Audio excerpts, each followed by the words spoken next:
গত ৩০ জুলাই ভারতের লোকসভায় বাংলাদেশ ভারত সম্পর্কের ভবিষ্যৎ শীর্ষক একটি প্রতিবেদন উপস্থাপন করে ভারতের পররাষ্ট্র বিষয়ক সংসদীয় স্থায়ী কমিটি।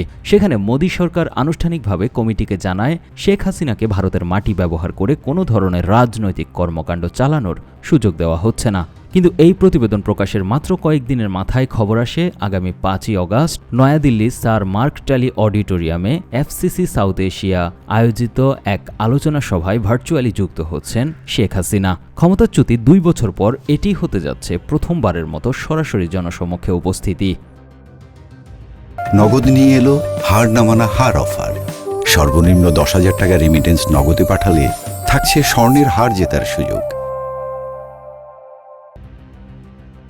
খবরটি ছড়িয়ে পড়ার পরই দিল্লিকে কড়া বার্তা দেয় বাংলাদেশের পররাষ্ট্র মন্ত্রণালয়। বাংলাদেশ সাফ জানিয়ে দেয়, নিষিদ্ধ সংগঠনের কেউ ভারতের ভূখণ্ড ব্যবহার করে রাজনৈতিক বক্তব্য দিলে বা বাংলাদেশকে অস্থিতিশীল করার চেষ্টা করলে তা দুই দেশের সম্পর্কে নেতিবাচক প্রভাব ফেলবে। এদিকে কিছুদিন আগে রয়টার্সে দেয়া এক ভার্চুয়াল সাক্ষাৎকারে শেখ হাসিনা জানান, তিনি এই বছরের ডিসেম্বরে দেশে ফিরে আদালতে আত্মসমর্পণ করবেন। তারপর থেকেই দেশের রাজনৈতিক অঙ্গনে উত্তাপ ছড়াচ্ছে। অন্যদিকে হাসিনাকে নিয়ে অনুষ্ঠান আয়োজক এফসিসি সাউথ এশিয়ার সভাপতি দাবি করেন, এই আয়োজনে খোদ ভারত সরকারের কোনো আপত্তি নেই। এদিকে ৫ই আগস্টকে সামনে রেখে দেশের অভ্যন্তরে পরিস্থিতি ক্রমশ ঘোলাটে হওয়ার আশঙ্কা তৈরি হচ্ছে বলে জানাচ্ছেন নিরাপত্তা বিশ্লেষকরা। সম্প্রতি মেট্রো রেল স্টেশন ও সাভারে বোমা উদ্ধার এবং নিষিদ্ধ আওয়ামী লীগের নেতাকর্মীদের অপতৎপরতা ভাবিয়ে তুলেছে প্রশাসনকে। পুলিশ সদর দপ্তর থেকে সব জেলা এসপি ও ইউনিট প্রধানদের বিশেষ সতর্কবার্তা পাঠানো হয়েছে। নির্দেশ দেওয়া হয়েছে, কোথাও বোমার তথ্য পেলে তা উড়িয়ে না দেওয়ার এবং পুলিশ সদস্যদের পোশাক পরে একা চলাফেরা করার ব্যাপারে সতর্কতা অবলম্বন করতে বলা হয়েছে।